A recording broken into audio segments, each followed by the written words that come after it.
This is my reward, knowing I made a difference in your life, okay? You're my angel. Oh.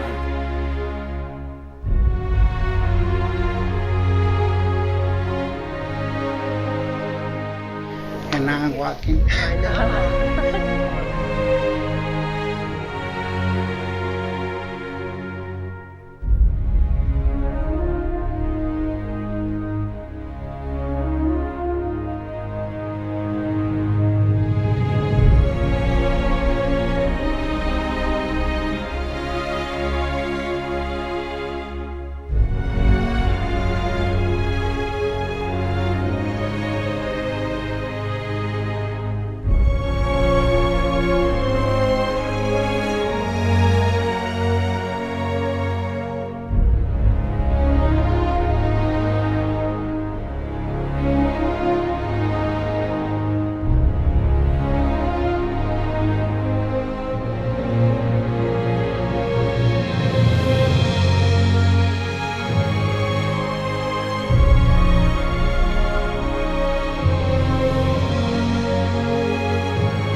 If you just wake up in the morning, maybe dedicate 1 hour to feeling sorry, you still got 23 hours left to make a difference.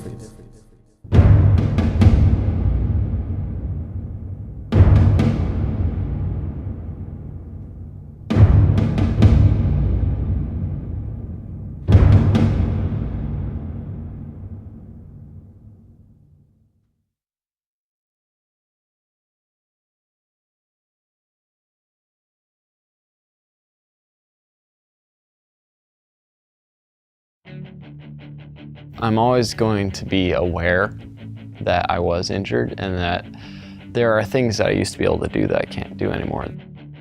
The name issue is a big one. I can be with my friends and I will have known this friend my entire life and I will know everything about this friend, like what type of board he surfs on, what his car looks like, what his cat's name is, what his favorite food is, but I will not know his name. I will just be like, hey dude, how's it going? And they realize that I can't remember their name because I call them dude probably 12 times in the last sentence. It is a little disconcerting to me that I can't remember names. Hey, don't write yourself off yet. It's only in your head you feel left out. Look down. I would say skiing has always been my favorite thing to do. I started skiing when I was about 3 years old. We love to ski. We just love being in the outdoors. We were having fun. We really enjoyed it, and as a family, we've enjoyed it.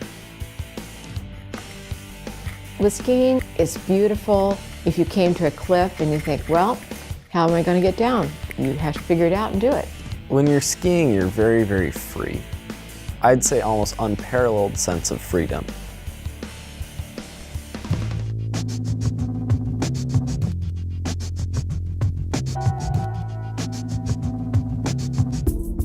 The very first trip up for the season was over Thanksgiving break. I was riding with my brother and some of my friends, and I was landing everything that I was trying. Just did 360s and 180s, and I was feeling really, really comfortable. So I started trying a new trick. It's called a cork 720. And I ended up landing it a few times. The very last time I tried it,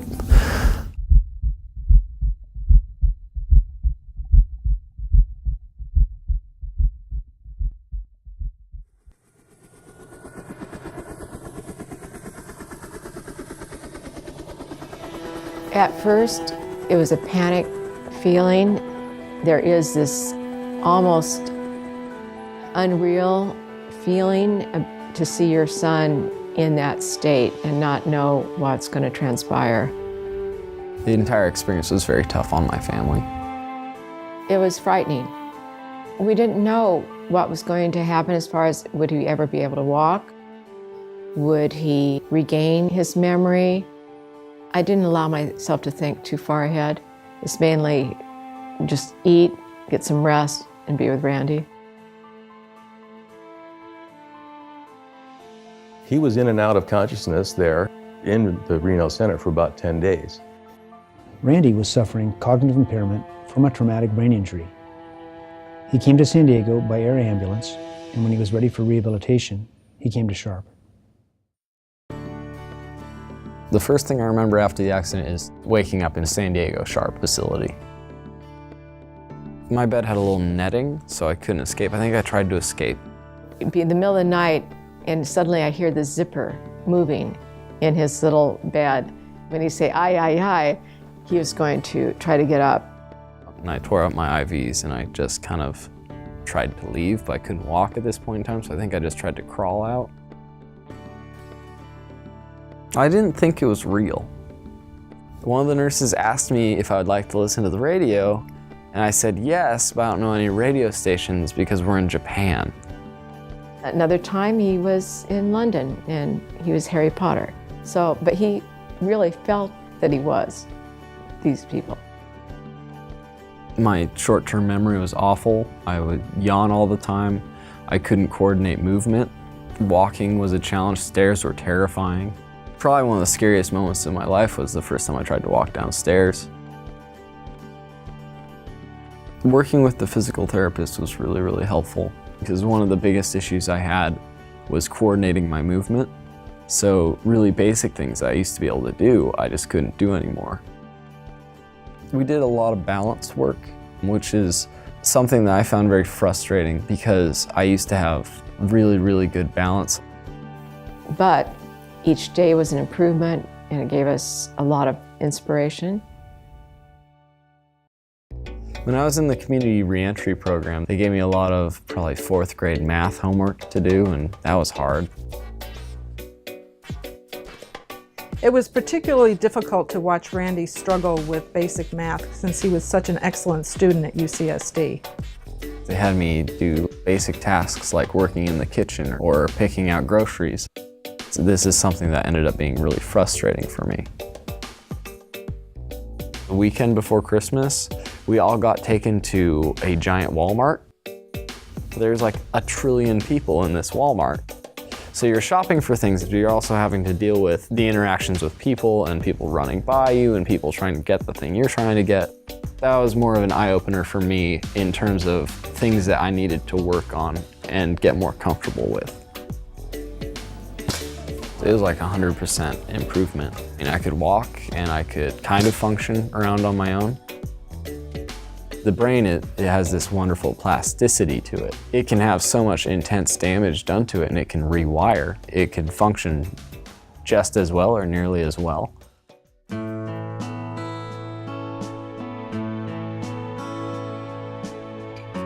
What was really special about the rehab program was that you could tell that everyone involved in it cared about your progression and they cared about how you were recovering from your injury. All the nurses, the physicians, very, very caring people. I couldn't give enough praise for the staff that worked there. It wasn't just a job for them. Just an outpouring of compassion and love between us.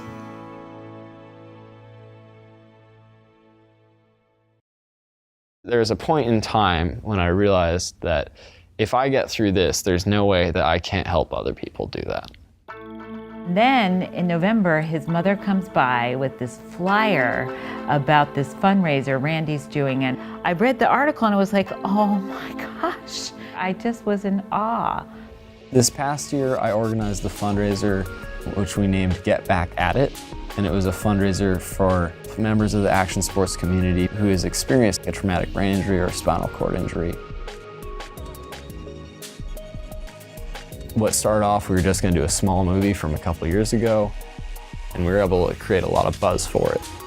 And so the night of, I think we had over 400 people show up, and we raised a little bit more than $4,000 for the foundation. I think it was a really good success. I'm currently organizing a round 2 of the same fundraiser. It'll be happening next November. It's helped me because I realize one person can make a difference. I'm proud. Helmets save lives. The reason that I can talk today and that I can walk and I can do things is I was wearing a helmet. And while I did get very injured wearing that helmet, I didn't die. Yeah, it's common sense. You have to wear a helmet. And I'm more aware of the struggles that people have to go through. I was living a life before where I was just blissfully ignorant of that, which was kind of nice. But at the same time, I feel like I'm probably a better person. I think it's broadened who he is. I feel it when I see him, you know, and I see it in his eyes. There's no real way to express like all the feelings that I have about my family and my support group. I think just a blanket thank you, it probably does it better. Just be grateful that you have your child with you. Because in Randy's case, Randy could have died. So each day just is a blessing that you have your child. I'm really most proud of Randy because it doesn't matter how long it takes, how much work's involved. This is where I'm going, I'm going to get it done.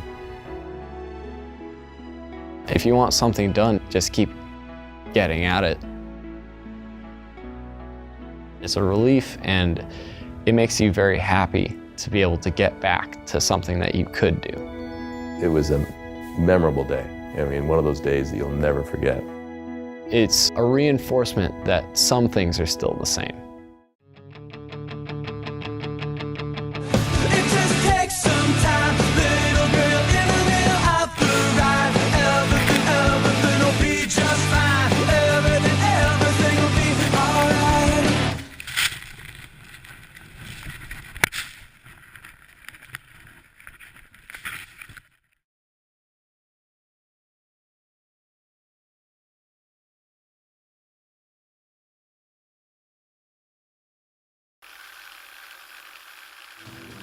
Cupid, draw back your bow and let your arrow go straight to my lover's heart for me, for me. My girlfriend was having her bachelorette party, and all of his friends were from the East Coast, and they'd rented their beach house. And they happened to sit in front of our house. I really wanted to talk to Russell, but I didn't really know how to do that. And she thought, I was ignoring her, but I was just kind of shy.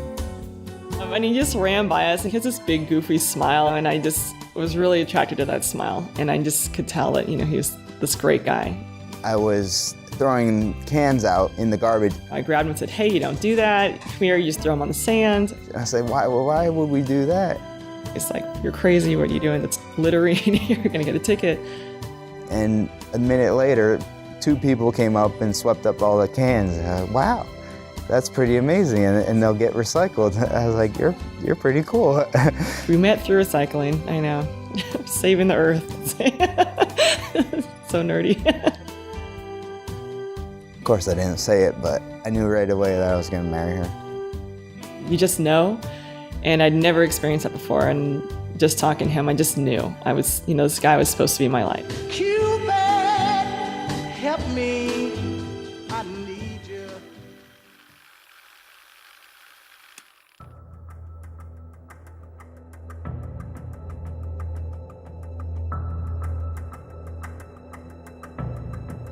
So I came home early. And everything was fine as a normal day. And he sat down and I said, are you okay? And I started getting really dizzy. And then he just kept sitting there and, was holding his head and... my right side couldn't move and I couldn't talk. And went over to him and asked him, what's wrong? Are you okay? And he just picked up his arm and dropped it. I could just murmur. I couldn't speak. I was just beside myself. I didn't know what to think.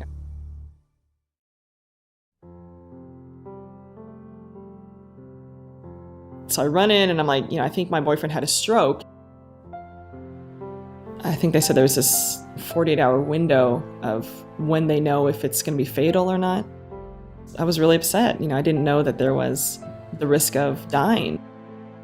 And they didn't know why it was happening, and they saw something on a scan that looked a little funny to them with some blood vessels in my head.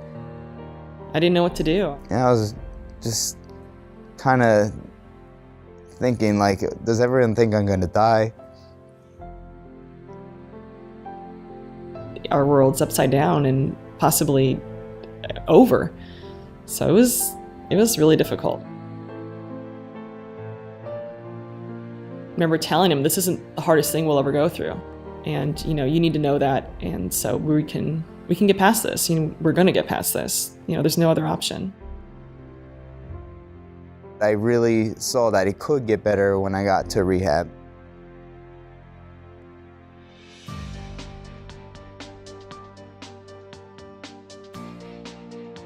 Liz started out assessing me and seeing where I was, and I was lucky because I had worked out a lot. They said that helped me improve.